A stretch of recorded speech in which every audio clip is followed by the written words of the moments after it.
Virgin ka pa, di ba? Paano tayo nagkaanak? Sabi ng lalaki nang malaman niyang birhen pa pala ang ina ng triplets na siyang bigla na nga lamang kumidnap sa kanya dahil nga siya raw ang ama ng mga to. Hello po sa inyo listeners. Kamusta po kayo? Sana ayos lang kayong lahat. Ako nga pala si Mandy. Noon pa man, pangarap ko ng magkaroon ng anak. Subalit ayaw ko namang mag-asawa sa kadahilan ng natatakot ako dahil baka lokohin lamang din ako at iwan sa huli. Kaya naman, isang solusyon na lang ang naisip ko para magkaroon ako ng anak kahit na wala akong partner. Yun ay ang IVF procedure. Handa akong gumastos ng malaki para lamang matupad ang pangarap ko na magkaroon ng anak. Ang laking pasasalamat ko nga sa Diyos dahil naging matagumpay yon nang mabuntis na nga ako at hindi lang isa ang biyayang ibinigay ng sakin ng Diyos, kundi 3. Triplets nga ang naging anak ko, kaya triple rin ang sayang nararamdaman ko. Subalit paglipas ng ilang taon bigla na nga lamang silang naghanap ng isang ama. Bagay na siyang hindi ko nga lubos na inaasahan o iniisip man lamang. Hindi ko alam ang gagawin ko at kung paano ko ipapaliwanag sa kanila na wala silang ama at tanging ako lang ang magulang nila. Ngunit sadyang hindi ko matiis ang mga anak ko, kaya naman ginawa ko ang lahat para nga malaman kung sino ang nagmamay-ari ng sperm cell na siyang in-inject sa akin. At nang malaman nga yun ng mga anak ko, hindi ko inaasahan na maiisip nilang kidnapin ang ama nila. Nasaan ako? Anong nangyari? Puno ng pagtatakang tanong nga ni Nomar nang bigla nga siyang magising. Bahagya pa siyang napapaungol habang nakahawak sa kanyang ulo at bumabangon mula sa isang kama. Daddy, gising ka na po! Sambit ng isang bata. At laking gulat nga ni Nomar nang makita niya ang 3 batang magkakatabi at magkakamuka na nakaupo sa gilid ng kama. At mas labis nga niyang ikinagulat ay kung bakit tinawag siyang daddy ng mga to. Teka, sino kayo? Nasaan ako? Anong ginawa niyo sa akin? At saka bakit niyo ako tinawag na daddy? Sino kayo? Sunod-sunod pa nga na tanong nga ni Nomar sa mga bata. Ako po si Freddy, ang panganay po sa aming 3. Ako naman po si Eddie, ako po ang middle child sa aming 3. At ako naman po si Eddie, ako po yung bunso. Pagpapakilala nga ng cute na triplets. Bumalatay naman ang kalituhan sa mukha ni Nomar habang pinagmamasdan niya ang 3 bata. Hindi kasi madaling maikumpara sa isa't isa ang triplets dahil bukod sa pare-pareho ang suot nilang mga damit, talagang magkakamukha ang mga to. Kayo po ang daddy namin at ang mga anak niyo po ay kami. Ngingiting-ngiting turan pa nga ng batang si Freddy habang pareho silang 3 magkakapatid na nakatitig lamang sa lalaking walang kaide-ideya sa kung ano ang nangyayari. Sandali, anong sinasabi niyo? Ako ang daddy niyo? Imposible yan. Wala naman akong mga anak, sino ba talaga kayo ha? At nasan ako? Mga bata, umayos kayo ha?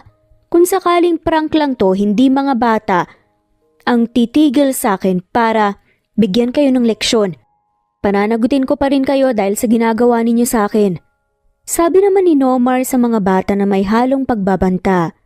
Sabay-sabay na napabuntong hininga naman ang 3 bata. Kayo nga po ang daddy namin, hindi po ba kayo natutuwa na kami po ang mga anak niyo? Nakabusangot pa nga na tanong naman ng batang si Teddy. Nandito po kayo sa bahay namin. Nung nalaman po namin na kayo po ang daddy namin, pinuntahan po namin kayo. Naisip po namin na baka hindi ka po sumama sa amin o maniwala na kami po ang anak niyo. Kaya naisip na lang po namin na kidnapin po namin kayo. Kaya po kayo nandito sa bahay namin at hindi po kayo pwedeng umalis dahil hindi niyo po kami pwedeng iwan ulit, daddy. Paliwanag pa nga ng bunsong si Eddie. Bigla namang natawa si Nomar sa kanyang mga narinig. Mga bata, naririnig niyo ba ang mga sinasabi niyo? Aminin niyo nga sa akin, miyembro ba kayo ng sindikato? Sinong nagutos sa inyo? Sabihin niyo sa akin, pangako pananagutin natin kung sino man ang mga taong nag-uutos sa inyo na gumawa ng masama. At sisiguraduhin kong hindi kayo masasangkot dito. Ililigtas ko pa nga kayo eh. sa mga sindikato. Sabihin nyo na sa akin mga bata bukod sa akin. May iba rin ba kayong kinidnap? Sabi pa nga ni Nomar sa mga bata. Hindi naman sumagot ang mga bata at patuloy lang na tinitignan ang lalaki. Biglang tumayo si Nomar at sinubukan na buksan ang pinto para tumakas ngunit napamura na nga lamang siya nang hindi niya yun nabuksan at napagtanto niyang nakalock yun sa labas. Sinubukan niya ring tadyakan ang pinto ngunit wala pa ring nangyari kaya naman muli niyang hinarap ang mga bata. Mga bata, please lang. Tulungan niyo akong makatakas dito. Ibibigay ko lahat ng gusto niyo. Tulungan niyo lang ako. Desperado pa nga napakiusap ni Nomar sa triplets. Daddy, hindi ka nga po pwedeng umalis. Mawawalan po kami ng ama kapag hinayaan ka po naming umalis dito. Ayaw niyo po ba sa amin? Nakangusong tugon pa nga ng batang si Eddie. Yung mga nagutos sa inyo, sila bang nagsabi na ako ang tatay niyo? Makinig kayo, hindi ako yon. Imposibleng mangyari yon. Tulungan niyo na lang akong makatakas dito. At promise ko sa inyo, tutulungan ko rin kayong hanapin ang tatay niyo, ang tunay niyong ama. Mahinahon na pakiusap pa nga ni Nomar sa mga bata. At malalim na bumuntong hininga, napaupo sa kama. Maya-maya pa, bigla na nga lamang bumukas ang pinto at pumasok ang isang babaeng nakasuot ng kulay itim na sexy dress at may dalang tray ng pagkain dahilan kaya napatayo si Nomar at napatitig sa babae. Mga anak, kumain na muna kayo. Ani ng babae at tinilapag sa isang maliit na mesa ang mga pagkain dala niya. Salamat po, Mami. Sabay-sabay pa nga napasasalamat naman ang triplets sa kanilang ina nang lumapit na nga rin sila at nagsimulang kumain. Napatingin naman si Mandy sa lalaki nang mapansin niya ito. Napatikhim din siya at dahan-dahang humakbang palapit kay Nomar. Alam kong maganda ako pero hindi mo kailangan na matulala ng ganyan. Wika nga ni Mandy dahilan kaya dagling nabalik sa kanyang sarili si Nomar. Teka, ikaw ang mami ng mga bata? Kasabot ka ba ng mga sindikatong dumukot sa akin ha? At anong sinasabi nila? Na akong daddy nila? Sino ba talaga kayo? Anong kailangan niyo sa akin, pera ba? Kagad ngang mga tanong nga ni Nomar sa babae. Ang dami mong tanong ha? Pero sige, sasagutin ko lahat ng tanong mo. Una, ako nga ang mommy ng mga bata. Ang pangalan ko ay Mandy. Pangalawa, hindi kami isang sindikato. At kaya ka nandito kasi totoong ikaw ang daddy nila. Wala kaming choice kundi ang kidnapin ka. Dahil ito lang naman ang paraan para makasama ka nila. At higit sa lahat, hindi namin kailangan ng pera mo kasi marami rin ako niyan. Matapang nasagot nga ni Mandy sa mga tanong sa kanya ng lalaki. Marahang napailing-iling naman si Nomar na animoy hindi makapaniwala sa kanyang mga narinig. That's impossible. Nagsisinungaling ka. Imposibleng magkaroon ako ng mga anak isa pa hindi nga kita kilala ngayon. Ngayon lang kita nakita. At kung ikaw ang mami nila, edi sana may naaalala ako na nakilala kita o nakasama ng isang gabi. Imposible. Sige, ipagpalagay na nga natin na hindi nga kayo sindikato. Let's say naniniwala ako sa mga sinasabi nyo. Pero baka nagkamali ka lang at hindi ako ang tatay nila. Kasi napaka-imposible. Nagpanting naman ang tenga ni Mandy sa narinig sa huling sinabi ni Nomar na baka ibang lalaki nga ang kanyang nakasama ng isang gabi at ama ng anak niya. Hoy! Excuse me! Sinasabi mo bang malandi ako? FYI! Virgin pa ako! Madiin pa nga nasambit naman ni Mandy sa lalaki. Namutawi naman ang pagkagulat sa reaksyon ni Nomar. Ano? Berihan ka pa? Virgin ka pa pala kaya paano tayo nagkaanak? Doon pa lang may butas na. Bukod nga sa labis na pagkagulat, namutawi rin ang kalituhan sa mukha ni Nomar. Napabuntong hininga naman si Mandy at ipinag-cruise ang kanyang mga braso sa kanyang dibdib. Alam kong nakakalito, pero kung bibigyan mo lang talaga ako ng pagkakataon na magpaliwanag, kaya kong i-explain lahat sa'yo kung anong nangyayari at kung paano tayo naging mga magulang ng mga anak ko. Napailing-iling na nga lamang si Nomar. Na tila ba ayaw nga niyang pansinin pa ang sinabi ng babae. Hindi mo na kailangan magpaliwanag pa. Hindi pa naman siguro kayo nababaliw, no? Aalis na ako sa lugar na to. Ayoko madamay sa mga kalokohan nyo. Sabi nga ni Nomar at malaya nga siyang nakalabas ng pinto ng kwarto dahil hindi nakalock. Mga anak, kumain na kayo dyan. Ako nang bahala sa daddy nyo. Tura naman ni Mandy sa mga bata bago siya lumabas din ng kwarto para nga sundan si Nomar. Nang makalabas si Nomar sa kwarto, kunot noon niyang ipinalibot ang tingin sa buong bahay. Nagpamewang na nga lamang din siya at nagbuga ng isang malalim na buntong hininga. Na tila ba nawawala na nga siya ng pag-asa at hindi siya makapaniwala sa mga nakikita niya ngayon. Ano bang klaseng bahay to? Wala man lamang pinto o bintana. Hindi makapaniwalang bulalas nga ni Nomar. Bukod kasi sa mga kagamitan, sa paligid ay puro puting pader lang ang kanyang nakikita. Ni wala man lamang pinto o isang bintana na alam niyang imposible ring mangyari. Muling ipinalibot ni Nomar ang paningin niya sa buong bahay na tila ba ine-examine niya nang mabuti ang bawat sulok ng bahay. May pinto naman siyang nakita na siyang katabi lamang ng kwarto kung saan siya nanggaling kanina kaya walang pagdadalawang isip na binuksan niya yun.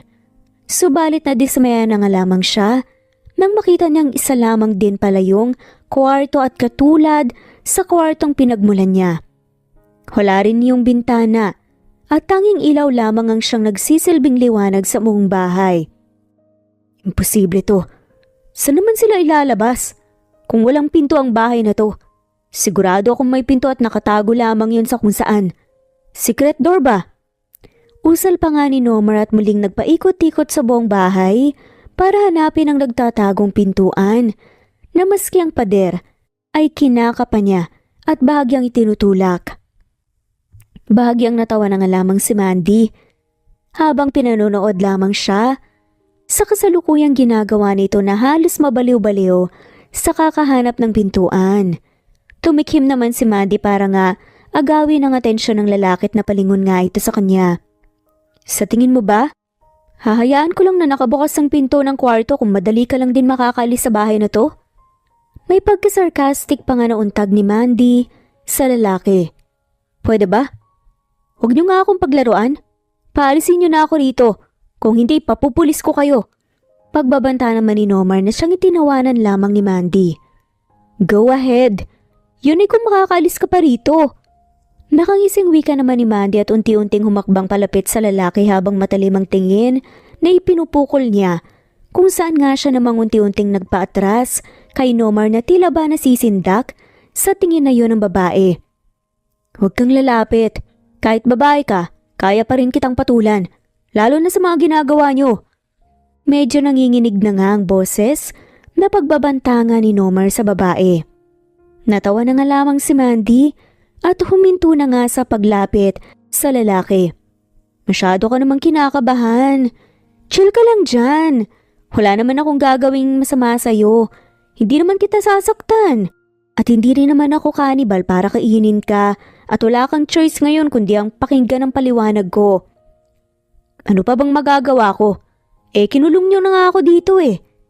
Naupo naman si Mandy sa single sofa at pinagkrus nga ang kanyang mga hita habang nakatingin siya sa lalaki at handa na nga niyang ipaliwanag kay Nomar ang lahat ng nangyayari. Tama yung narinig mo kanina. Brihan pa nga ako. Pero totoong anak ko sina Freddy, Teddy at Eddie. Mga dugo at laman ko sila. At kung nagtataka ka, kung paano nangyari yun siguro naman alam mo kung ano ang IVF procedure, di ba?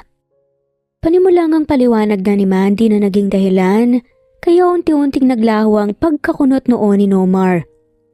Nagsimula nga itong mag-explain. Noon pa lang kasi pangarap ko na talagang magkaroon ng anak. Siguro iniisip mo ngayon na kung bakit hindi na lang ako naghanap ng lalaking bubuntis sa akin, di ba? Well, ayokong mag-asawa eh. Natatakot kasi ako na baka yung lalaking makilala ko ay walang kwenta. At sa bandang huli, iiwan lang din ako katulad ng walang kwenta kong ama. Iniwan niya lang ang mommy ko. Kaya yun, nahirapan kami. At ang IVF procedure lang ang naisip kong solusyon at paraan para magkaroon ako ng anak. Sobrang pasasalamat ko sa Diyos. Dahil binayaan niya ako hindi lang isa kundi 3 anghel. Kaya sobrang saya ko. Pero yun na nga, habang nagkakaisip sila, lumalaki sila, bigla na lang nilang hinahanap ang ama nila. Siyempre bilang isang solo parent, nagulat ako dahil hindi ko naman inaasahan yun. Hindi ko naisip na baka balang araw maghanap sila ng daddy. Kaya wala akong choice kundi ang hanapin kung sinong nagmamay-ari ng sperm cell na ginamit sa akin. At yun siguro naman, naalala mo na nagbenta ka ng sperm cell noon, di ba? Pero hindi ko akalain na balak pala ng mga anak ko na kidnapin ka. Mahal na mahal ko ang mga anak ko, kaya handa akong suportahan sila sa lahat ng mapapasaya sa kanila. Kaya sana malinaw na sa'yo ngayon ang lahat kung bakit nandito ka. At wala kang choice, kundi ang paniwalaan lahat ng mga sinabi ko dahil yun din naman ang katotohanan. Mahabang litanya nga ni Mandy. Sandaling natulala naman si Nomar na animoy pinoproseso pa niya sa kanyang isip lahat ng mga kanyang narinig. Naalala ko nga na nagbenta ako ng sperm cell ko dati sa isang ospital dahil kinailangan ko ng pera nung mga panahon na yun. Dahil pinalayas ako sa amin ng daddy ko. Pero hindi ko kailanman inisip na mangyayari to. Pero paano nyo nalaman ang tungkol sa akin? Hindi ba dapat confidential lahat ng information ko? Well, huwag mong sisisihin ng doktor. Kasi ang mga anak ko mismong nakiusap doon sa doktor para lamang malaman kung sino ang ama nila. Kaya namin nalaman ang tungkol sa'yo. Besides, whether you like it or not, you don't have a choice anymore kasi nandito ka na sa sitwasyong to. Maski ako rin naman, hindi ko rin naman ine-expect at hindi ko rin naman ginusto to. Sadyang mahal na mahal ko lang talaga ang mga anak ko. Napabuntong hininga na nga lamang si Nomar at hinilot ang kanyang sentido. Sino ba kasing mag-aakala na isang araw bigla ka na nga lamang dudukutin ng kung sino at malalaman mo pang may anak ka na pala. Hindi lang isa kundi 3 pa. Kaya naman sobrang nakaka-overwhelmed nga para kay Nomar ang mga nangyayari na hindi niya na alam kung ano ba ang dapat niyang gawin o ire-react sa sitwasyong to. So anong gusto mong gawin ko? Panagutan ka? At ang mga anak mo? Kahit na wala naman akong kaalam-alam sa bagay nito? Tumayo naman si Mandy at nilapitan ng lalaki. Hindi ko sinasabing panagutan mo ang mga anak ko. Gusto ko lang na maramdaman nilang mayama sila dahil yun ang gustong-gusto nilang maranasan. Please, kahit pansamantala lang, hayaan mo muna nilang ma-experience na mayama sila hanggang unti-unti kong maipaliwanag sa kanila ang sitwasyon. At sa oras na yun, pwede ka nang bumalik sa normal. Saad pa nga ni Mandy kay Nomar bago siya bumalik sa loob ng kwarto para nga puntahan ang kanyang mga anak. Muli namang, iginala ni Nomar ang paningin niya sa paligid. Umaasang masisipat din niya ang pintuan na siyang tanging paraan para makatakas siya sa sitwasyon na hindi naman niya inaasahan at ginusto. Maya-maya pa, bumalik na nga lamang din sa loob ng kwarto at nadatnan nga niya roon ang mag-iina na masayang nagkukwentuhan. Daddy! Sabay-sabay na bulalas naman ng triplets at patakbo nga nilang nilapitan si Nomar. Saka nila ito niyakap na siyang bahagyang ikinagulat ni Nomar. Daddy, naniniwala ka na po bang mga anak mo po kami? Tanong naman ng batang si Teddy. Natigilan naman si Nomar ng mga sandaling iyon sapagkat hindi niya alam kung paano niya sasagutin ang tanong ng mga bata. Nang hindi nga sumagot si Nomar, bigla na nga lamang sumimangot ang 3 bata at kumawala mula sa pagkakayakap nila sa mga binti ni Nomar. Nag-iwas naman ng tingin si Nomar at kinapa ang bulsa ng pantalon niya. Teka, nasaan ang cellphone ko? Tanong nga niya kay Mandy nang hindi niya nakapa ang cellphone niya sa mga bulsa niya. Tinago ko. Tipid na sagot naman ni Mandy habang nakaupo ito sa kama at nakakrus ang hita. Napangisipa. Bakit naman pati cellphone ko kinuha mo? Napakunot noo si Mandy. Itinaas ang kilay. Anong ina-expect mo? May kidnapper bang hahayaan kang makahawak ng cellphone at makakontak ng ibang tao? Naningkit naman ang mga mata ni Nomar dahil sa pilosopong sagot sa kanya ni Mandy. Mga anak, hali kayo. Oras na para maligo na kayo. Nang sa ganoon, makapagpahinga na tayo. Baling nga ni Mandy sa kanyang mga anak at tumayo nga siya para nga paliguan na ang mga to. Naiwan namang mag-isa si Nomar sa loob ng kwarto at ipinalibot ang paningin kung saan maliban sa mga gamit ay puro pader lamang din ang nakikita ng kanyang mga mata dahil wala man lamang din maski isang bintana sa loob ng kwarto. Naupo nga lang si Nomar sa kama at hinintay ang mag-iina. Maya-maya nga lang, bumukas ang pinto at pumasok nga ang mag-iina kung saan ang triplets ay bagong bihis ngunit pare-pareho pa rin ang suot na damit. Dito raw nila gustong matulog ngayong gabi dahil gusto ka raw nilang makatabi. Wika nga ni Mandy kay Nomar. Bigla namang sumampa sa kama ang tatlong cute na bata na tila ba excited na makatabi nila ang kanilang ama. Daddy, sa wakas makakatabi na po namin sa pagtulog ikaw. Tuwang-tuwa pa nga nabulalas naman ang batang si Eddie. Sayang nga po dahil ayaw po ni Mami na tumabi sa atin magiging one big happy family na sana po tayo gaya po ng pangarap namin. Sad pa nga ng batang si Teddy. Anak, medyo maliit ang kama. Kung pati ako tatabi pa sa inyo, hindi tayo magkakasya. Gusto niyo bang mahulog sa sahig si Mommy? Malambing ang boses na turan pa nga ni Mandy sa kanyang mga anak. Ayoko po, Mami! Mabilis na sagot naman ng batang si Teddy na may kasamang pag-iling. Napangiti naman si Mandy sa kanyang anak. Siya nga pala, kung nagugutom ka kumain ka na lang may mga pagkain sa kusina, ikaw na rin ang bahala sa mga anak ko. Baling naman ni Mandy kay Nomar bago siya umalis at nagtungo sa kabilang kwarto. Nang sumara ang pinto ay siya na nga rin namang pagsalampak ni Nomar sa kama kung saan bigla na nga lamang siyang dinaganan ng tatlong bata na waring nais pa nga ng mga to na makipagkulitan sa kanya. Subalit wala sa mood si Nomar para sabayan ang energy ng mga bata dahil hindi pa rin siya makapaniwala hanggang sa mga oras na yun na nangyayari ang ganong bagay kung saan bigla na nga lamang siyang kinidnap nang mag-iina na ngayon lamang niya nakita buong buhay niya at magiging instant daddy pa talaga siya ng mga batang dugo at laman niya mismo. Makalipas ang ilang minuto, nang mapagod na nga ang mga bata sa paglalaro at pagkukulitan sa kama ay humiga na nga ang mga ito kung saan ginawa nilang una ng katawan ni Nomar. Nang tignan naman ni Nomar ang mga bata, ay halos maiyak na nga ang reaksyon dahil hindi niya alam kung paano siya makakatakas sa tatlo. Gayong nais na nga niyang makawala sapagkat nangangawit na nga ang buong katawan niya, lalo na nang kumulo pa nga ang tiyan niya. Senyales na nagugutom na nga ang mga alaga niya sa tiyan. Ay, bakit ba naman kasi sa dami kong pwedeng ibenta noon, sperm cell ko pa talaga ang naisip kong ibenta. Nagkaroon tuloy ako ng responsibilidad. Hindi lang isa kundi tatlo pa. Halos mangiyak-ngiyak pa nga tungal nga ni Nomar. Pinilit na nga rin niyang igalaw ng dahan-dahan ang kanyang katawan upang makaalis nga sa ganoong sitwasyon. Ingat na ingat din siya para hindi magising ang mga bata mahimbing natutulog. At sa wakas makalipas ang ilang minuto ay nagawa niya na nga ring makawala. Kagad siyang nag-stretching para nga inatin ang mga braso at paa niya. Nanamanhid dahil kinawangang una ng katawan niya ng mga bata. Mga inosenteng bata na gusto lamang ng ama. Pero takot ang ina nila na mag-asawa.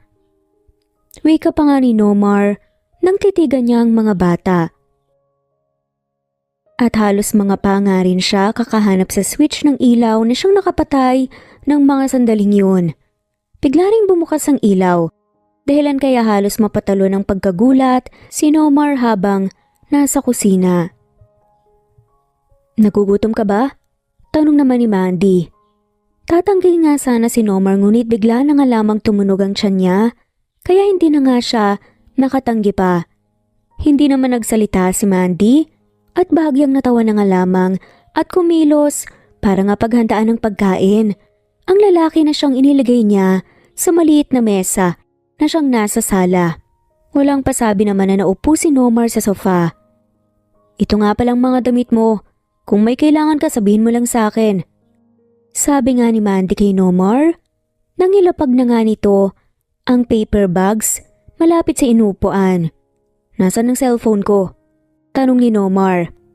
Maliban lang sa cellphone mo. Pansamantala, hindi ka muna pwedeng gumamit ng cellphone. Hanggat hindi ko nasisigurado na pumapayag ka na sa sinabi ko. Seryosong tugon naman ni Mandy bago ito muling bumalik sa kwarto niya. Kaya naiwan na nga lamang mag-isa si Nomar sa sala. Matapos ngang kumain ni Nomar, ay doon na nga lamang din siya natulog sa sofa. Kinabukasan ng maagang nagising naman si Mandy, ay bahagya pa nga siyang nagtaka nang madatnan nga niya si Nomar na nasa sofa natutulog. Kaya kagad nga niyang sinilip ang kabilang kwarto kung saan mahimbing pa rin na natutulog ang triplets. Muling sinulya pa ni Mandy si Nomar at doon nga niya napagtanto kung bakit sa sofa ito natulog. Dahil nga sa na-occupy ng kanyang mga anak ang kama. Maya-maya pa, inusog ni Mandy ang isang cabinet na may gulong ang ilalim at doon nga tumambad ang pinto. Sinulyapan pa muna niya ang lalaking natutulog pa rin sa sofa bago siya tahimik na lumabas. Hindi naman nagtagal, bumalik din siya kagad dala ang ilang gamit at pagkain. Nakahinga naman siya ng maluwag. Nang pagbalik niya, nadatnan niya pa ring natutulog si Nomar, kaya naman dali-dali niyang binalik ang cabinet na yun upang matakpan ang sikretong pintuan.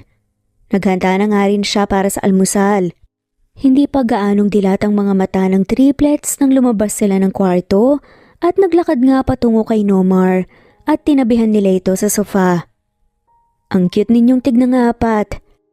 Halatang mag-aama talaga kayo.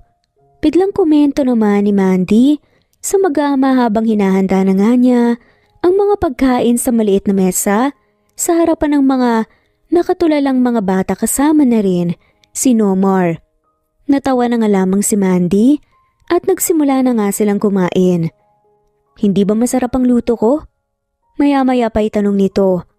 Hindi naman sumagot si Nomar na nanatiling nakatuon lamang ang atensyon sa pagkain. Mama, masarap po ang luto niyo. The best po talaga kayo. Biglang sabi naman ng batang si Teddy kung saan nag-thumbs up pa nga ito sa kanyang ina. Napangiti naman si Mandy sa puri sa kanya ng kanyang anak. Sumapit ang gabi at pinauna na nga ni Mandy ang mga bata na kumain para makapagpahinga na nga rin ng mga to. At nang makatulog na nga ang mga bata, lumabas si Nomar ng kwarto para nga sabayan si Mandy na kumain. Paano niyo pala nagagawang mabuhay sa ganitong lugar? Para kayong nakakulong dahil wala man lang bintana at hindi kayo lumalabas dito. Komento pa nga ni Nomar nang tabihan nga niya sa sofa, si Mandy at sinaluhan nitong kumain. Hindi mo ba naisip na hindi talaga kami ganito mamuhay? Bilang mga kidnapper, kailangan naming magtiis at manatili rito para hindi makatakas ang bihag namin, no? Matalinong sagot naman ni Mandy sa lalaki habang nasa pagkain lamang ang kanyang tuon. Kailangan niyo ba talagang gawin to? Tanong ni Nomar. Ang alin? Ang kidnapin ka? Para sa mga anak ko, kailangan ko tong gawin. Lahat gagawin ko para sa kanila. Tugon naman ni Mandy nang hindi pa rin tumitingin sa lalaki. Bakit hindi ka nalang mag-asawa? E di sana maayos ang pamilya mo ngayon at hindi nyo kailangan pang maging kidnapper. Natigilan naman si Mandy sa sinabi ni Nomar dahilan kaya napatingin siya sa lalaki. Ang alam ko, nabanggit ko na rin sa'yo na ayoko mag-asawa, di ba? At nakwento ko rin ang rason kung bakit. Nakalimutan mo na ba yun? Isa pa, huwag kang mag-alala kasi makakalaya ka rin naman eh. Kailangan mo lang muna magtiis at pakisamahan ng maayos ang mga anak ko.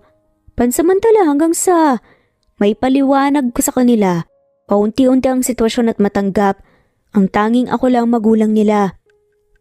Dahil sa seryosong tono ng boses ni Mandy ay napalunok na nga lamang si Nomar at nag-iwas ng tingin. Di na nga rin siya nakahimik pa at nginuya na nga lamang ang pagkain na siyang isinubo niya sa kanyang bibig. Nabalot nga sila ng katahimikan. Nang ilang minuto lang ang lumipas ay may narinig silang mga iyak ng mga bata kaya gulantang na nagkatinginan sina Mandy at Nomar.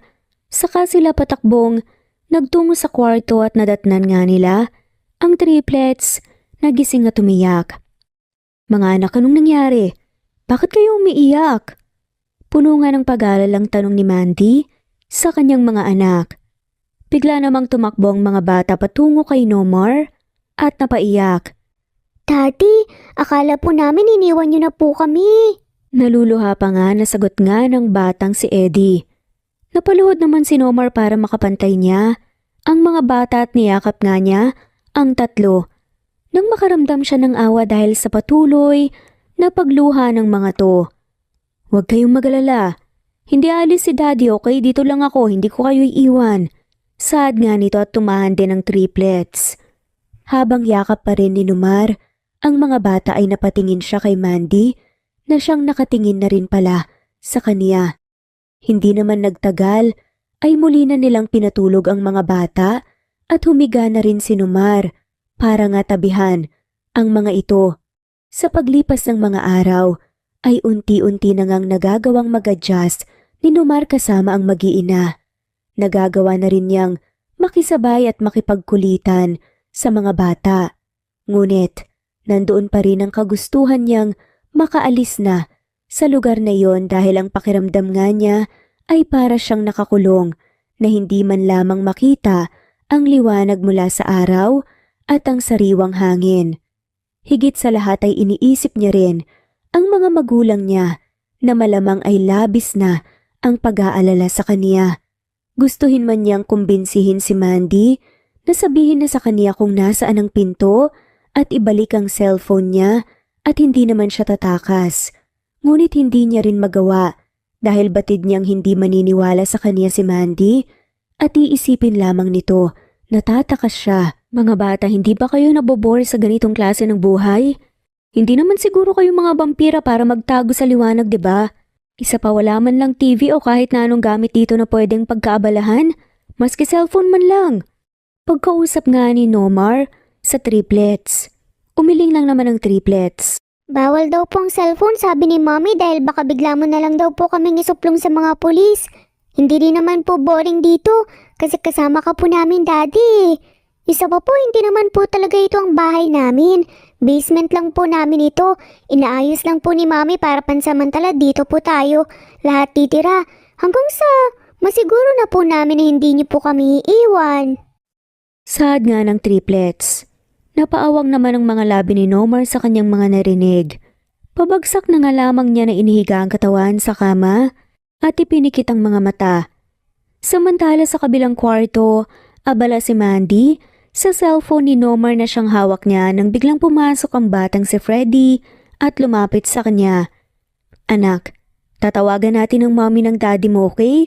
Ngayon kapag nakausap mo siya, sabihin mo na apo ka niya at sabihin mong ayos lang ang daddy mo, okay? Saad nga ni Mandy sa anak. Tumangutango naman ang batang si Freddy. Mommy, excited na po akong makausap po si Lola. Excited na bulalas nga ng batang si Freddy, kaya sinimulan na ngang tawagan ni Mandy ang ina ni Nomar. Kaagad namang nagring ang telepono kung saan kaagad ding nawala. Nang biglang may sumagot sa kabilang linya. Hello Nomar, Diyos ko anak, nasan ka bang bata ka? Alam mo bang sobra na kaming nag-aalala ng daddy mo sa'yo? Ilang araw ka nang hindi umuwi o tumatawag man lang. Nasan ka ba talaga? Bakit hindi ka pa umuwi? Yun nga kaagad ang bungad ng ina ni Nomar nang sagutin ito ang tawag. Hello po, Lola! Sambit naman ang batang si Freddy dahilan kaya natahimik sa kabilang linya. Animoy na bigla ang boses. Nang dahil nga sa narinig. Hello, sino to? Nasaan ang anak ko? Takang tanong nga ng ina ni Nomar sa kabilang linya.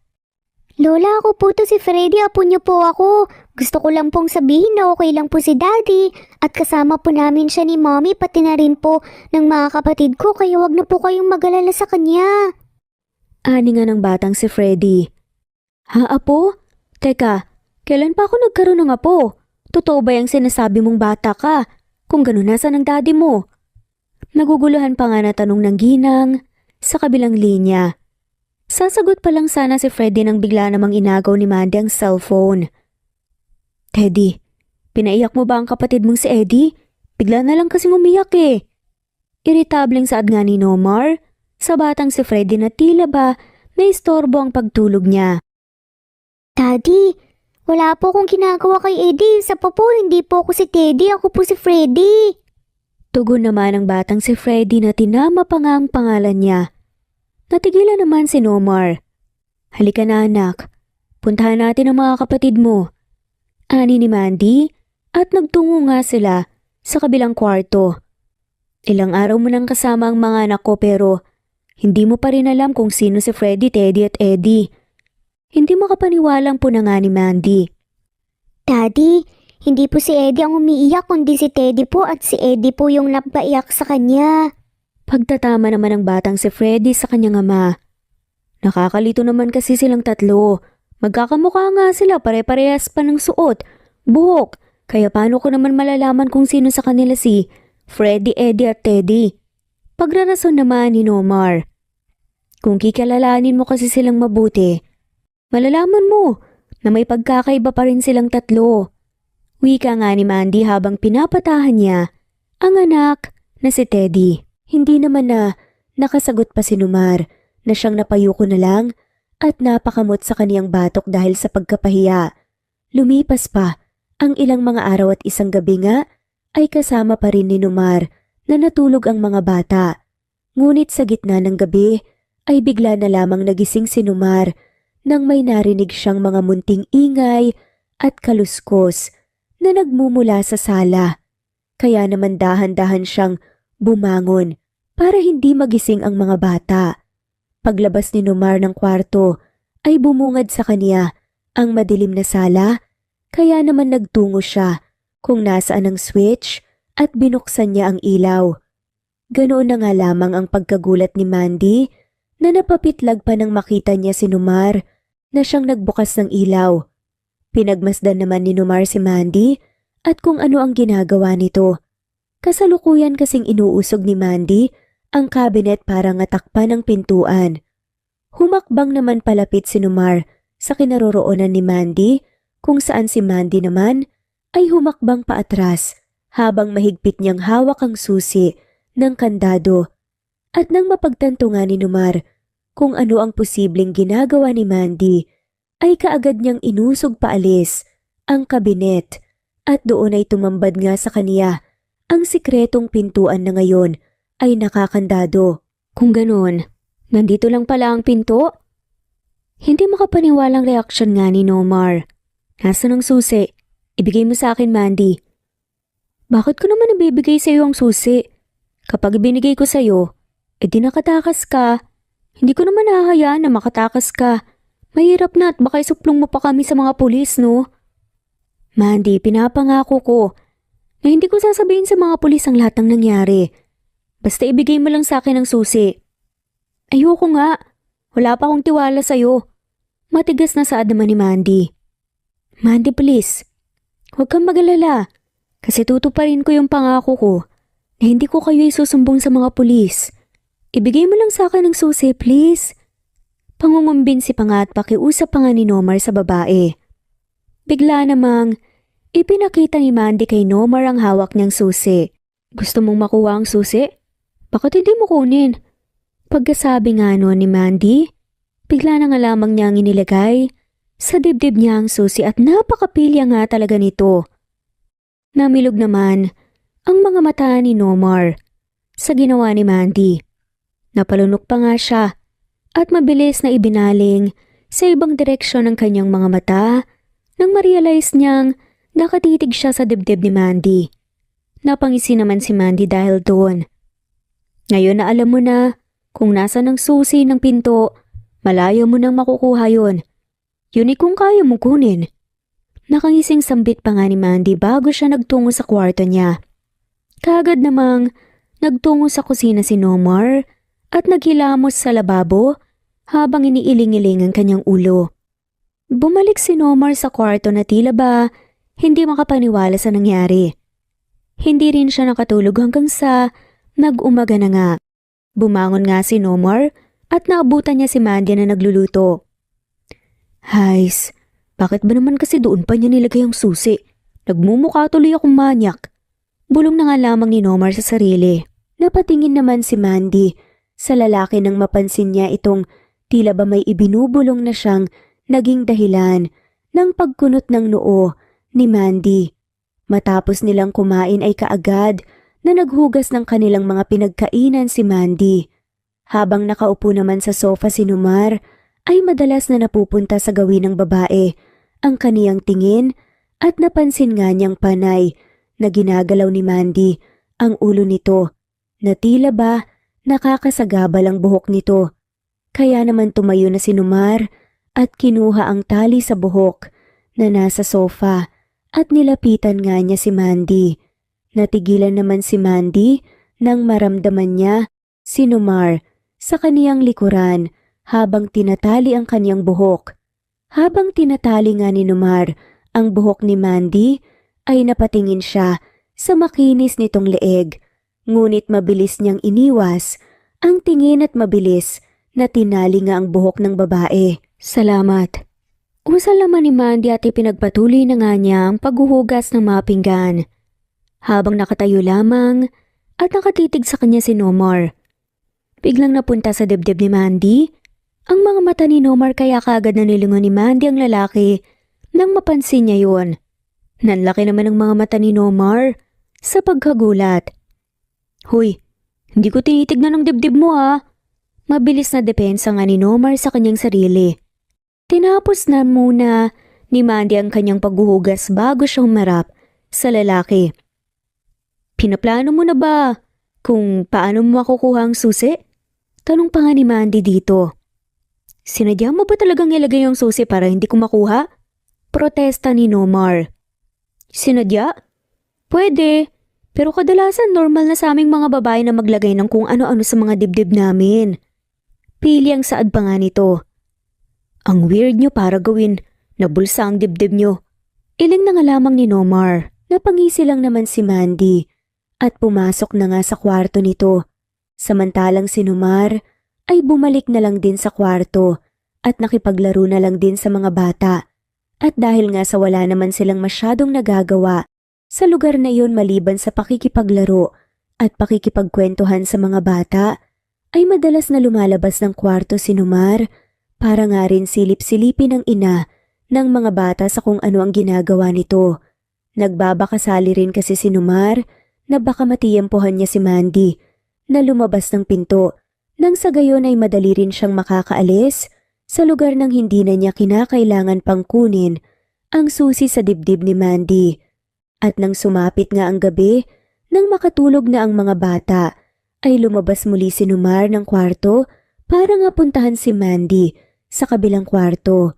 At laking gulat naman ni Numar nang madatnan niya sa nakaawang na pinto ng kwarto si Mandy na nagbibihis, kaya kaagad siyang napatalikod. Nakalikha nga ng ingay ang ginawang pagtalikod na yon ni Numar dahilan para mapatingin sa kinaroroonan niya si Mandy. Nomar? Kanina ka pa ba nandyan? Gulantang ang reaksyon ni Mandy. Hindi, pasensya ka na. Hindi ko naman alam na nagbibihis ka pala. Wala naman ako nakita kaya huwag kang mag-alala. Utal-utal pa nga, nadepensa naman ni Nomar sa kanyang sarili.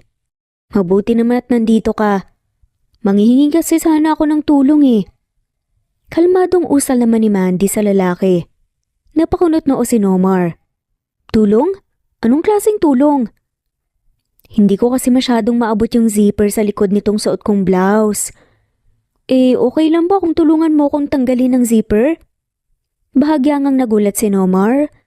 Sa tulong na nais nga ni Mandy, ngunit hindi naman niya magawang makatanggi sa pagkakataon na yon na nanghihingi ng tulong sa kanyang babae. Kaya naman paatras nga siyang pumasok sa loob ng kwarto. Paano mo naman ako matutulungan na tanggalin ang zipper kung nakatalikod ka?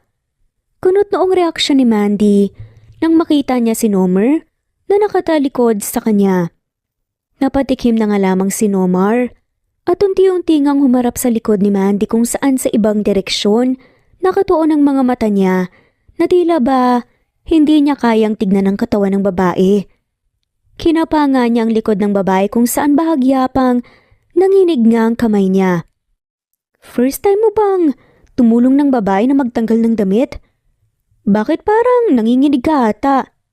Medyo natatawa ang panunokso pa nga ni Mandy sa lalaki dahil sa likuran niya.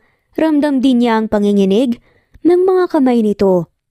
Muling tumikim si Nomar at unti-unti nga niyang itinuon ang kanyang tingin sa likod ng babae at dahan-dahan nga niyang binaba ang zipper ng damit nito sa kalmadong paraan.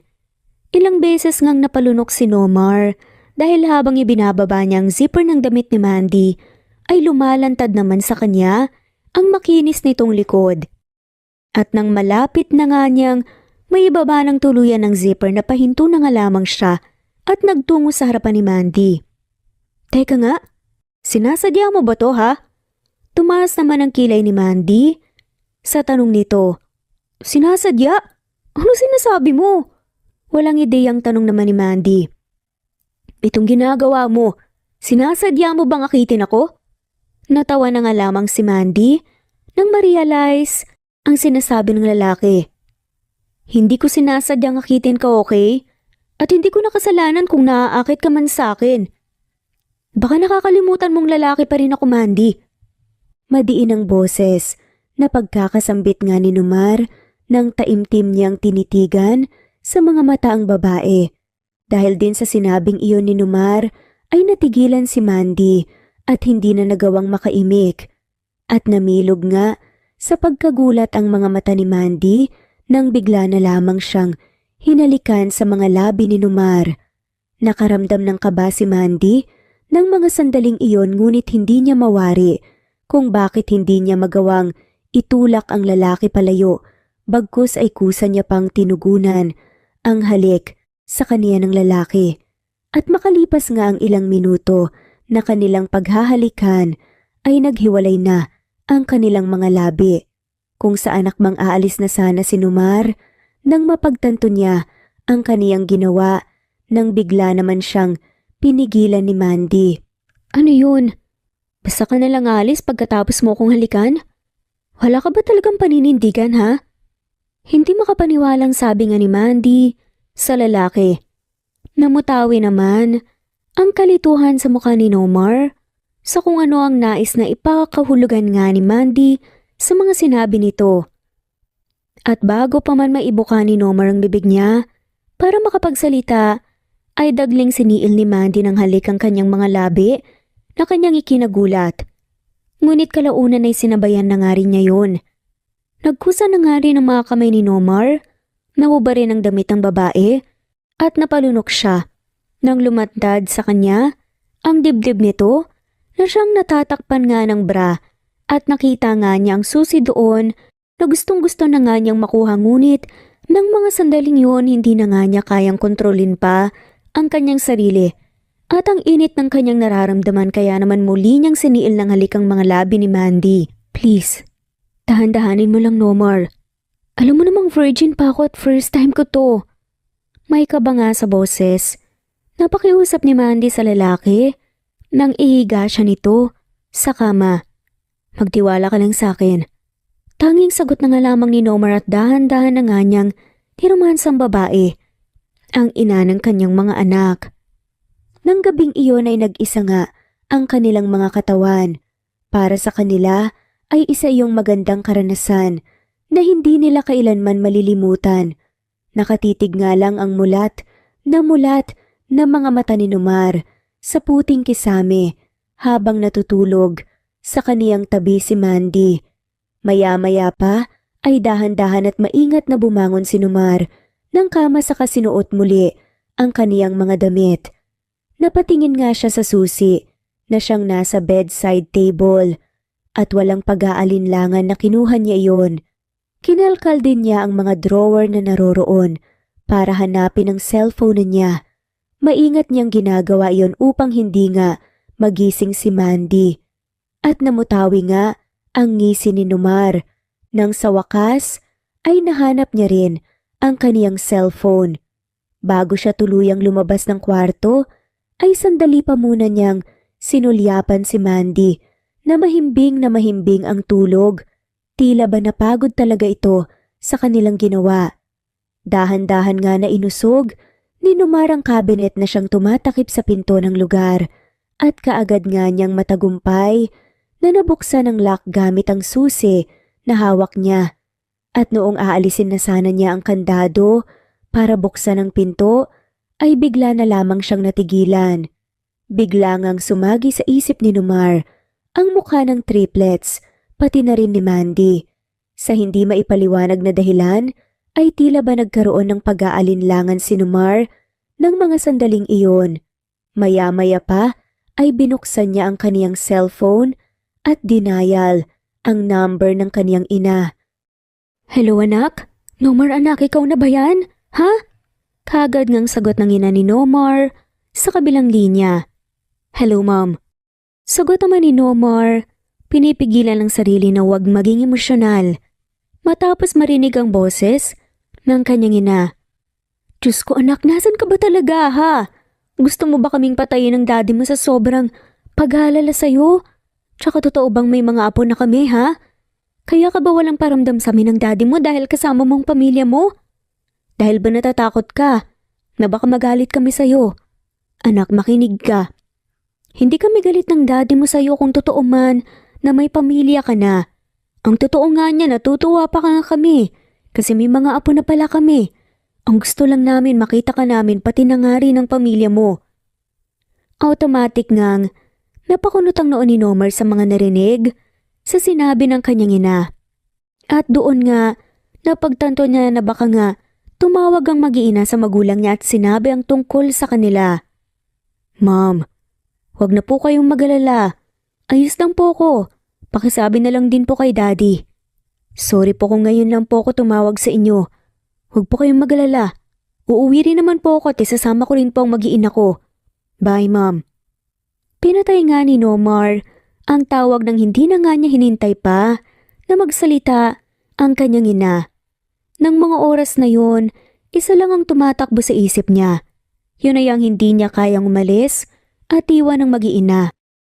Kaya naman muli nga niyang ibinalik ang cabinet at bumalik nga rin siya sa kwarto ni Mandy kung saan tinabihan niya ito sa pagtulog at niyakap.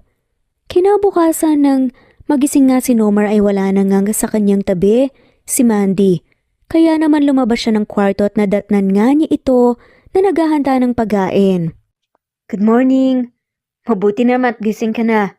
Tara, kumain na tayo?"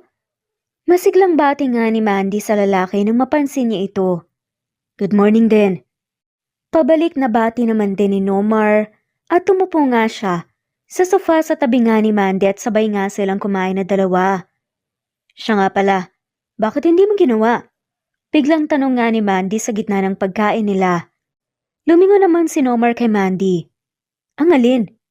Tanong nga ni Nomar na tila hindi nila alam kung anong tinutukoy ni Mandy. Itinigil naman ni Mandy ang pagkain niya at humarap siya sa lalaki, kaya naman nagtama ang kanilang mga mata. "Nakuha mo na yung susi at cellphone mo. May pagkakataon ka nang makaalis para bumalik ka sa normal mong buhay. Pero bakit hindi mo ginawa? Bakit nanatili ka pa rin kahit na pwedeng-pwede ka naman makatakas?" Seryosong tanong nga ni Mandy.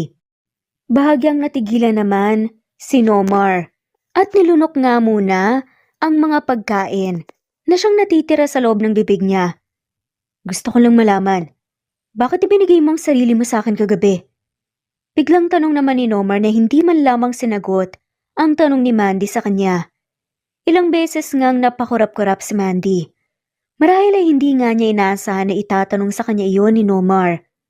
"Simple lang, kasi alam kong mapagkakitawalaan kang tao." Sagot nga nito. "Paano mo naman nasabi na mapagkakatiwalaan ako?" Mausisang tanong ni Nomar. "Kasi isipin mo, nung nalaman mong kinidnap ka namin ng mga anak ko kahit lalaki ka, hindi ka man lamang gumawa ng paraan para makatakas. Hindi mo kami ginawa ng masama kahit na hindi pa naman na-prove kung totoo nga ang sinasabi namin.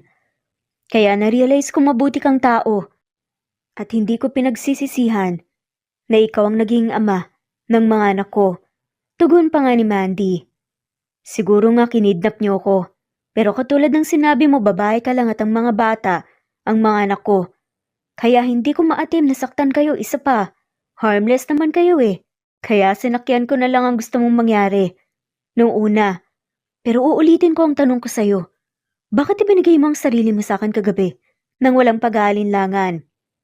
Bahagya ngang natigilan si Mandy sa muling tinanong nga sa kanya ng lalaki. Ibinigay ko ang sarili ko sa'yo dahil ikaw na rin ang nagsabi na lalaki ka pa rin. May pangangailangan ka pa rin at ibinigay ko lang ang gusto mo. Yun lang ba talaga ang dahilan? Kaya hinayaan mong may mangyari sa ating dalawa? Tanong nga ng lalaki na tila ba may iba pa nga itong nais na marinig mula kay Mandy. Ano pa bang dahilan ang gusto mong marinig? Kunot noong tanong nga ni Mandy. Gusto kong marinig mula sa'yo na kaya binigay mong sarili mo sa akin dahil may nararamdaman ka na para sa akin pero hindi mo lang maamin. Tama ba ako, Mandy? May nararamdaman ka na ba para sa akin? Natigilan naman si Mandy at hindi nakasagot.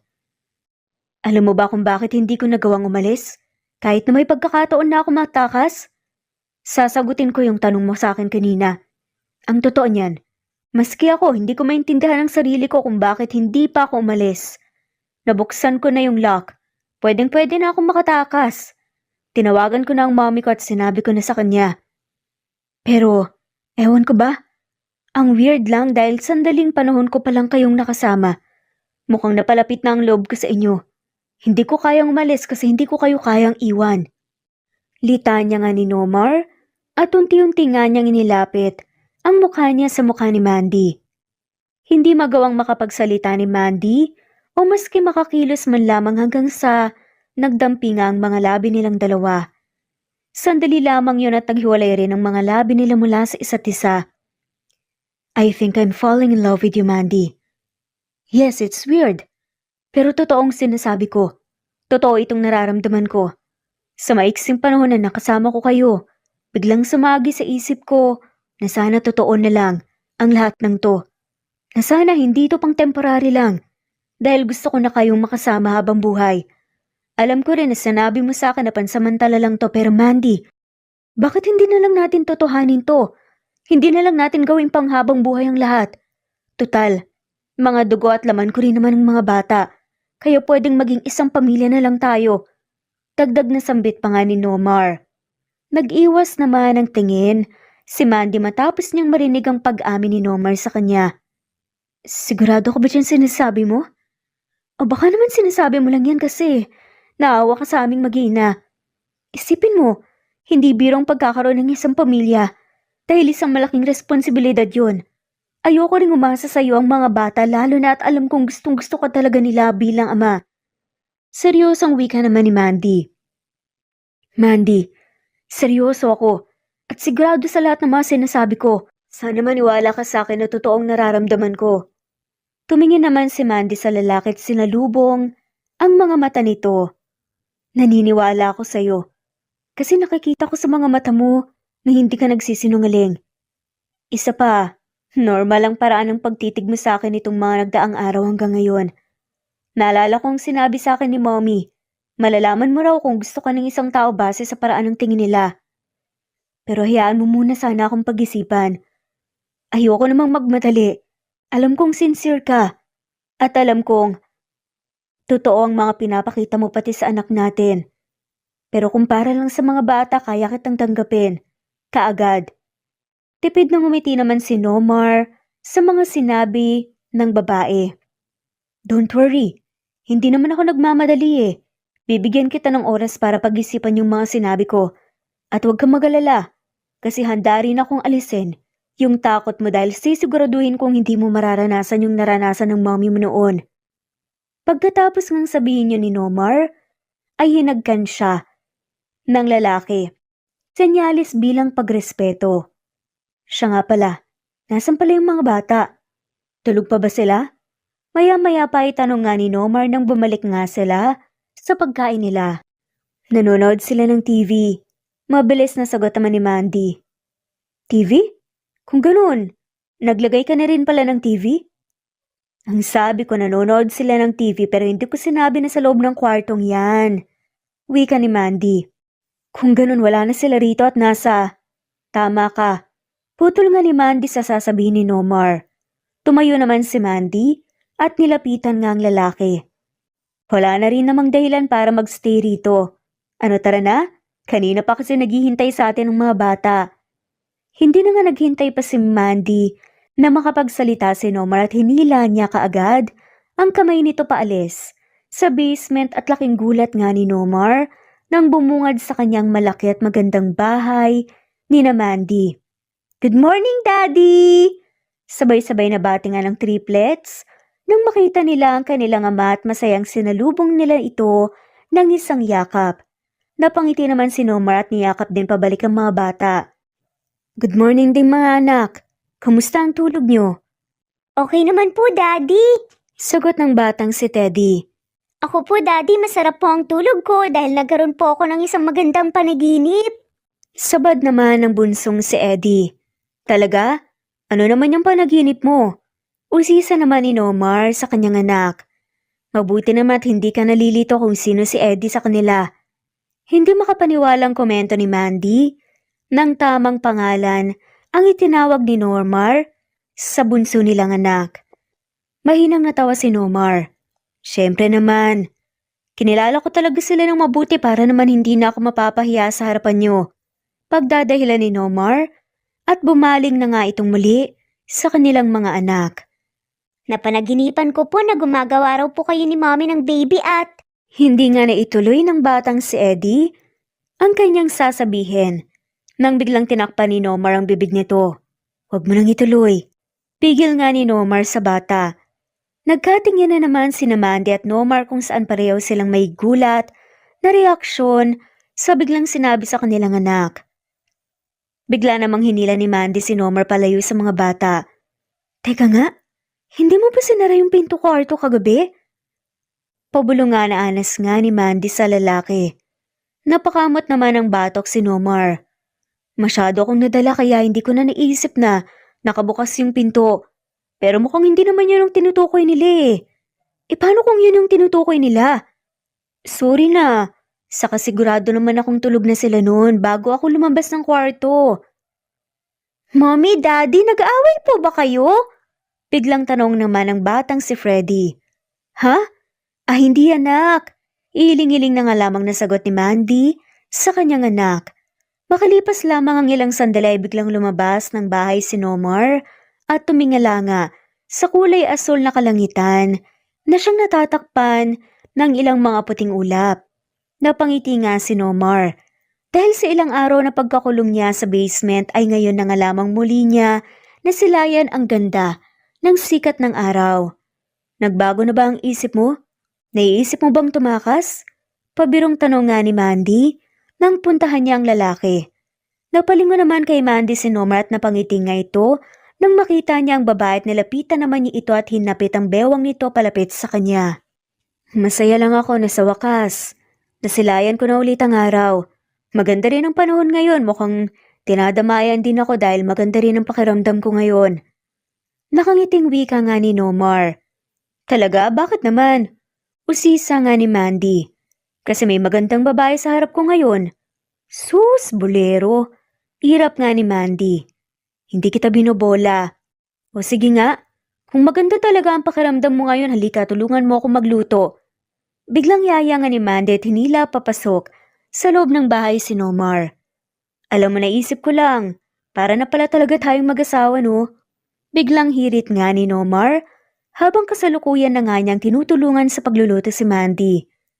"Ako naman, iniisip ko kung posible ba talaga na ma-inlove ka sa isang tao kahit na sandaling panahon pa lamang kayong magkasama." Ani ni Mandy. "Posible yun no? Kung hindi pag-ibig tong nararamdaman ko para sa'yo, ano? Siguradong sigurado ako na in love na nga talaga ako sa'yo. Dahil kung hindi, ay umalis na sana ako nung may pagkakataon ako, diba?" Giit pa nga ni Nomar. "Oo na, sige na. In love ka na sa akin. At sana hindi mawala yan. Kasi kapag dumating yung araw na bigla mo na lang sasabihin sa akin na hindi mo na ako mahal dahil nakahanap ka na ng iba, naku, sisiguraduhin ko rin na hindi ka magiging masaya at katulad nitong ginagawa ko ngayon, igigisa rin kita sa mantika." Pagbabanta nga ni Mandy habang masama rin ang tingin kay Nomar. "Kung ibang tao sigurong makakakita sa'yo, malamang natakot na. Pero hindi ako natatakot dahil sigurado naman akong hindi darating ang araw na yon." Natatawa at malambing ang boses Nasabi naman ni Nomar nang yakapin nga niya mula sa likuran si Mandy. Lumawak lang naman ang ngiti ni Mandy sa kanyang mga labi na nadala sa panlalambing sa kanya ni Nomar. Habang nagluluto nga si Mandy ay hindi pa rin humihiwalay mula sa pagkakayakap sa kanya si Nomar, kung saan nagsimula na nga rin itong halik-halikan ang balikat at leeg ni Mandy. Ano ba, Nomar?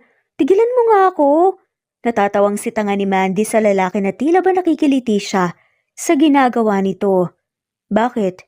Hindi ka ba komportable sa ginagawa ko? Pero may nangyari na nga sa atin, di ba? Hirit naman ni Nomar na may gustong-gusto nito ang ginagawa niyang panlalambing sa babae. Ay, wag mo na nga ipaalala pa yan. Nakikiliti kasi ako sa ginagawa mo. Siya nga pala, ikaw na pala ang magtuloy nitong niluluto ko. Kailangan ko na kasing maligo dahil paniguradong nakaredy na rin ang mga bata. Sabi nga ni Mandy na siya na nga mismo ang nagalis sa mga braso ni Nomar na siyang nakayakap sa bewang niya. Bakit may lakad ba kayo? Clueless nga na tanong naman ni Nomar. May lakad tayo.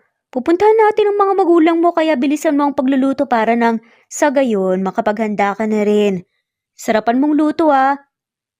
Pagkasabi nun ni Mandy, tumakbo na ito paalis sa kusina. Naiwan namang tulala at hindi makapaniwala si Nomar. At nang makabawi nga siya, kalaunan, itinuloy na nga rin niya ang kanilang pagluluto. Hindi naman nagtagal, ay nagtungo na nga sila sa bahay ni Nomar kung saan ang mga bata pa ang unang lumabas ng kotse. Na tila ba excited na ang mga to na makilala ang kanilang lolo at lola. Lolo, Lola! Sabay-sabay at excited na bungad pa nga ng triplets pagpasok nila sa loob ng bahay. Gulat na napalingon sa kanila ang mag-asawa dahil hindi naman inaasahan ng mga to ang biglang pagdating ni Nomar kasamang mag-iina. Nomar anak, mabuti naman at naisipan mo ring umuwi. Sinalubong naman ni Nomar nang isang mahigpit na yakap ang kanyang ina. Teka anak, sino sila? Tanong ng ina nga ni Nomar sa kanya. Ma'am, nakalimutan mo na ba? Hindi ba sinabi ko na uuwi rin ako at isasama kong mag-iina ko? Napalunok nga ang mga magulang ni Nomar na tila ba hindi makapaniwala ang mga to. Kung ganun, totoo pa lang. May pamilya ka na? Hindi makapaniwalang reaksyon pa nga ng ina ni Nomar. Tumango naman si Nomar bilang tugon. Hello po, Lolo at Lola. Kami po ang anak po ni Daddy. Ako po si Freddy, siya po si Teddy at ang bunso naman po ay si Eddie. Biglang pagpapakilala nga ng batang si Freddy sa kanyang sarili at sa mga kapatid. Lumapit naman sa kanilang mag-asawa at niyakap ang mga bata. Napangiti naman si Mandy nang makita niyang tila ba natutuwa ang mga magulang ni Nomar sa kanyang mga anak. Siya nga po pala, may dala po kaming para sa inyo. Kami po ni Nomar ang nagluto nito. Sabat naman ni Mandy nang iabot nga niya sa mommy ni Nomar ang dala nito. Salamat iha. Naku, nagabala pa kayo. Talagang nagulat kami sa pagdating nyo. Sambit naman ang ina ni Nomar na masayang tinanggap ang dala ni Mandy. Siraulo ka talagang bata ka. Singhal naman ng ama ni Nomar sa kanya na siyang kinagulat nilang lahat. Paano mo nagawang ilihim sa amin ng mommy mo ang magandang asawa mo at ang cute-cute ng mga batang to? Dugtong nasabi pa nga ng ama ni Nomar, dahilan kaya natawa na nga lamang sila. Daddy naman eh. Sorry na po, hindi ko naman po kasi alam na matutuwa pala kayo kapag nalaman yung may pamilya na ako. Pagrarason na nga lamang ni Nomar. Magdadahilan ka pa talagang bata ka. Sermo naman ng mommy ni Nomar sa kanya kung saan piningot pa nga ang kanyang tenga. Aray naman mommy, ngayong may pamilya na ako, sana naman wag niyo na po akong ituring na parang bata ni daddy. Reklamo naman ni Nomar kaya mas lalong natawa si Mandy. Labis nga ang sayang nararamdaman ni Mandy at ng triplets ng mga oras na yun dahil tila ba lumaki ang kanilang pamilya. Pinanindigan na nga ni Mandy at Nomar ang pamilya ang kanilang binuo at humantong nga sa kasalan ang dalawa. Nawala na nga rin kasi ang takot ni Mandy at hindi na nga niya kayang pigilan pa ang pag-ibig na nararamdaman niya para sa lalaking naging parte ng buhay nila ng mga bata. Hindi nga niya inaasahan na ang dating nag-aakalang siya ay baog at tayo mag-asawa ngayon ay may isang kumpleto at malaki na ngang pamilya. Makalipas nga lang ang ilang buwan, na pagsasama nila Nomar at Mandy sa iisang bahay, nagbuntis na nga si Mandy na siyang hindi nila inaasahan. Totoo ba to? Buntis ka? Madadagdagan ang pamilya natin. Hindi makapaniwalang bulalas pa nga ni Nomar habang hawak niya ang pregnancy test na siyang ibinigay sa kanya ni Mandy. Tumango-tango naman si Mandy. Oo, nitong mga nagdaang araw kasi bigla na lang akong nahilo at nasusuka. Kaya pinayo sa akin ng mommy mo na mag-PT dahil baka raw buntis ako. At yun nga ang ginawa ko. Buntis nga ako. Magkakaanak na ulit tayo. Sagot nga ni Mandy. Yay! Magkakaroon na ulit kami ng bagong kapatid! Hiyaw naman ang batang si Freddy kung saan nagsimulang magtatatalo ng triplets na siyang nasa sala at nakikinig nga pala sa kanilang mga magulang. Dahil nga sa labis na tuwa, ay hindi mapigilan ni Nomar ang sarili na buhatin ng kanyang asawa. Sa wakas mas lalaki pa ang pamilya natin dahil sa biyayang binigay sa atin. Ani nga ni Nomar na hindi magawang maitago ang sayang nararamdaman sa kasalukuyan. Hindi rin ako makapaghintay na maipanganak ko na ang anak natin. Sambit naman ni Mandy. At hindi na rin ako makapaghintay na madagdagan pa natin ang susunod ang pamilya natin.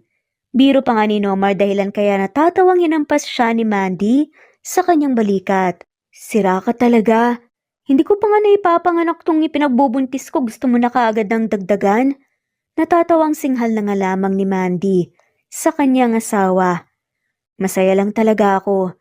Hindi ko kasi inaasahan na hantong sa ganito ang lahat. Ngayon hindi ko pinagsisisihan na gumawa ako ng katarantaduhan noon kasi kung hindi ko ginawa yun, hindi ako palalayasin ng mga magulang ko at hindi ko maiisipang ibenta ang sperm cells ko. Dahil sa ginawa ko, nagkaroon ako ng isang pamilya. Mahal na mahal ko kayo at kailanman, hinding-hindi ko kayo iiwan. Pasasayihin ko kayo at aalagaan sa abot ng makakaya ko. Ani pa nga ni Nomar. Mahal na mahal din kita. Maski ako, hindi pa rin makapaniwala na hantong sa ganito ang lahat. Parang kailan lang nung naisipan kong kidnapin ng mga anak ko tapos ngayon isang masayang pamilya na tayo. Isang pamilya na hindi naman natin plinano pero masaya. At hindi na rin ako makapaghintay pa na madagdagan pa ang pamilya natin. Nakangiting wika naman ni Mandy. Habang buhat-buhat nga ni Nomar, ang kanyang asawa ay nagtungo na nga sila sa kwarto sa kanya siniil ng halik si Mandy. Magmula nga noon ay mas lalo pang naging masaya ang kanilang pamilya. Sa buhay, may mga bagay na nangyayari na lubos nating hindi inaasahan. May mga bagay na nangyayari na hindi naman natin pinaplano. Kailangan lang nating magtiwala sa mga tao talagang nakalaan para sa atin at may plano ang Diyos para sa atin kung saan balang araw ay makakamit din natin ang kaligayahan na hindi kailanman matutumbasan ng kahit na anumang halaga. At dito na nga po nagtatapos ang kwentong pagmamahalan nina Nomar at Mandy. Maraming salamat po sa lahat ng mawalang sawang sumusubaybay at shoutout po sa mga sumusunod. Mary Rose Carillo Jesusa, Enday Samante Enday Lebra, Yolanda Tejida, Honey Villasenor, Tessie, Marichan, Ann Mariano, Wilma Guzman, Gabrielio, Lu, Maria Rica Natividad, Melanie Juan, Anita Hernando, Teresita Arevalo, Raquel Magno, Carmencita Falcon, Flordet, Nat Greenfax, Luz Templo Nuevo, Teresita Schmid, Flor Cabrera, Virginia Salazar, Luz Templo Nuevo, Leia, Madeline Tagle, Wilma Villafuerte, Isaac Ablon, Menchita de Belen, Federico, Mercy Edrosolo, Fe, Adamson Machas, Quinciano Ebas, Eli Ramirez Elizabeth Kilas, Harem Ruhi, Julius Edna Romero, Charlie Angelina Samia Emma Gadiano, Rosemary Vasquez, Lisa, Estelita Mahia, Elvi Candontol, Corazon Danke of University of Eastern Philippines University, Teresita, Neil Bacolor, Evangeline Zamora, Charlie Jane Clemente, Susan Upaga, Susan Rodrigo, Fred De Liza De Guzman, Juby Hernandez, Helen Murillo, Edarlina Fahil, Rosie, Juliet Caday, Kuya Atok, Betty Losnong, Crescen, Susana, Tessie, Rumbawa, Lovina Galang, Aida Jurado, Emily Kinlog, Mirna Hamero, Liz Berito, Gabrielio, Juan Spotify, Imelda Fortes of Columbus City, Larry Malapaya, Dance, Remy's Life Official, Ellie Evangelist Anderson, Choi Choi, Ri, Jasmine Baya, Jerowina Aquino, Emeguba, Marilyn Babula, Shane Villarmino, Beth Sardina, Gabriel, Nino Regidor, Mel Abrogar, Rosemary Vasquez at shoutout na rin po sa lahat ng mga walang sawang sumusubaybay. Maraming salamat po. Veronica Briseño, Violeta Murillo, Teresita, Teresa Bulie, Christine Flores, Nesbeth Anaban, Flor Salvalion, Kuwait, Raquel Labay, Kuya Atok, Lani Pardillo, Eva Violeta, Presbyteros Rose, Amy Regalado, Teresita, Pres Cavilla Havana, Precious, Lilian Naubebe, Elie Evangelista Anderson, Marziel Arcilias, Rosemary Palaganas, Rose Martinito, Ding Liege, Alexa Gomez, Jomira Bueno, Amy Fenovares, Irma Emma, Lali Emralino, Tortillas Gaming, Matea Estrera, Annalie Flor, Rosemary Tinito, Rosemary Palaganas, Excelsis Tagala, Emily Kinlog, Rosemary, MM, Penning Escal, Neri Cabangon, Lucia Baldo, Rosemary Vasquez, Londono Villas, Faye, Rosemary, Angelo, Vicky Adlaon, Mercy Villantes, Rezeline Unday, Allen, Ace, Nino Regidor, Jeyo Cadtec, Escapades Matilda, Irma Valerio, Agustina Aniceto, Cecilia Alvior, Naitan Canada, Lily Roda Barcial, Eli Ramirez, Doris Day Pangan, Lynn Lee of Macau, Reyes, Rebecca Tezuka, Noel Macero, Rizalina Credo, Mitchie Karch, Romel Carion, Juliet Panlilio, Lynn, Merlilyn Zenny Marion, Benoni Anya Lucas from Bacolod City, Merlina Aparata, Annalyn Nantes, Flordette, Lorena Utod, Faye, Anita Hernando, Roach Ann Rodriguez, at shoutout na rin po sa lahat ng mga walang sawang sumusubaybay. Maraming salamat po.